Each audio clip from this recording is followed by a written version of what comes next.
এবারে আসছে মুবিন, বিনা যুদ্ধে যে দেবে না সুচাগ্র কোনো জমিন। বিয়ের আগে প্রেম জমে, বিয়ের পরে প্রেম কমে, এমন কথা আমি বহুবার শুনেছি এই জনমে। তবে আজকের এই বিতর্কের মঞ্চে আমি প্রশ্ন করে যেতে চাই, প্রেম কি? প্রেম কাকে বলে? প্রেম কি ওই নির্বোধ বোকা প্রেমিকার চোখে অবাক তাকিয়ে থাকা? প্রেম কি শুধু পার্কের বেঞ্চিতে ঝোপের আড়ালেতে বসে বসে দুজনে মিলে ফুচকা খাওয়া? প্রেম কি ওই বেকার প্রেমিকের মনে বারে বারে জ্বলতে থাকা অর্থের জ্বালাতন? প্রেম কি ওই মেয়েটির বারে বারে চিৎকার করে ওঠা, বাবা আমার বিয়ে ঠিক করেছে এই বলে ওই লোকটির উপরে চালাতে থাকা নির্যাতন? প্রেম আজ শুধুই নির্যাতন, প্রেম আজ শুধুই অর্থের জ্বালাতন। আজকালকার এই যুগেতে প্রেম শুধু রেস্টুরেন্টে ওয়েটার ওয়েটার বলে চিৎকার। আজকালকার যুগেতে প্রেম হলো তোমার পকেটে টাকা নেই কেন এ কথা বলে ওই মেয়েটির ওই ছেলেটির কাছে দেওয়া ধিক্কার। এ যুগেতে প্রেম করতে এসে কেউ বলে ওঠে না, তোমার এই যেন ভালোবাসি আছি শতরূপে শতবার, জনমে জনমে যুগে যুগে অনিবার। ওরা এমন কথা কেমন করে বলবে? আরে ওরা তো নিষিদ্ধ, ওরা তো গোপন। ওরা কেমন করে নিবে অন্য একটি ভালোবাসার মেয়েকে করবে আপন? ওরা তো বরং করে টাইম পাস। ওরা কেমন করে করবে বিসিএস পাস? ওরা শুধু দিনের পর দিন করতে থাকে বাবার পকেটের টাকা নষ্ট। তাই তো ওই বেকার প্রেমিকের মনে অনেক বেশি কষ্ট।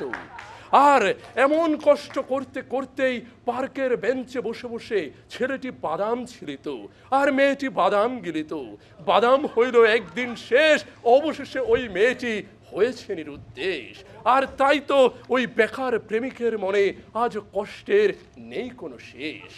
আর এইসব হবে নাই বা কেন? আরে ভাই, আপনারা কি বোঝেন না প্রেম কি? প্রেম হচ্ছে এই বয়সের উস্কানি, আবেগের ফুসলানি।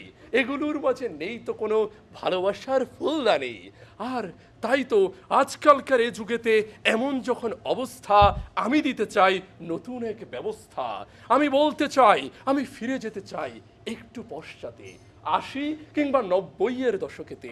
আমার মা বাবা কিংবা আজকের এই বিতর্কের মঞ্চে চমৎকার করে সেজে থাকা আমার বোনটির যুগেতে, যারা প্রত্যেকে ছিল স্বামী অন্তপ্রাণ। স্বামীর কাছেই তাদের ভালোবাসা, স্বামীর কাছেই তাদের যত অভিমান। স্বামীর কাছের এই প্রেমেতে নেই কোনো ছেড়ে যাওয়ার গল্প। এই গল্পে ব্রেকআপ বলে কোনো শব্দ নেই। এই গল্পে তোমার সাথে আজকে আরি, তোমার সাথে খেলবো না নতুন করে বাড়ি বাড়ি, এইসব বলে কোনো গল্প নেই। বরং এইসব প্রেমেতে যখন বিয়েটা হয়ে যায়, দুজনে মিলে একসাথে গাইতে থাকে দুজন মিলে সমস্বরে, আমরা দুজনে ভাসিয়া এসেছি অনাদিকালের হৃদয় উৎস হতে, আমরা এসেছি যুগল প্রেমের স্রোতে। বিয়ের পরের এইসব প্রেমেতে থাকে স্ত্রীর স্বামীর জন্য অপেক্ষা। ক্লান্ত দেহে শ্রান্ত শরীরে অফিস শেষে বেলি ফুল হাতে স্বামী কখন বাড়ি ফিরবে তার জন্যে থাকে প্রতীক্ষা। এইসব প্রেমের মাঝে হয়তোবা অর্থের পরিমাণ থাকে অতি অল্প, যার কারণে নতুন করে কোনো সংসার সাজাতে গিয়ে তাদের আসবাব থাকে অতি স্বল্প, কিন্তু তবুও তাদের গৃহে ঝুলতে থাকে শত শত ভালোবাসার গল্প। আর এইসব স্বামীর বুকে প্রতিদিন প্রতিদিন বিদ্ধ হতে থাকা শত শত কষ্টের বুলেট, তবুও দেখবেন না কোনোদিন তাদের মাঝে ঝুলছে অন্য কোনো মেয়ের জন্য নতুন কোনো টুলেট। তাদের বুকে বিদ্ধ হবে শুধু ভালোবাসার বুলেট। বিয়ের পরের প্রেম, সেখানে শুধুই কি সংসার? বিয়ের পরের প্রেমে আছে ভাই, বিয়ের পরের প্রেমে আছে বোন, মা বাবা সবাই মিলে কত আপন। আর তাই তো বিয়ের পরের প্রেমে মাঝে মাঝেই মশারি টানানি নিয়েও হয় অনেক ঝগড়া। আপনারা ভাববেন না ওইসব আমাদের প্রেমে দেয় না কোনো নতুন করে বাগড়া। আমাদের বারে বারে বলা উচিত, মাননীয় বিচারক, এই যে আমাদের প্রেম, প্রেমের পরে সংসার, কত সুন্দর।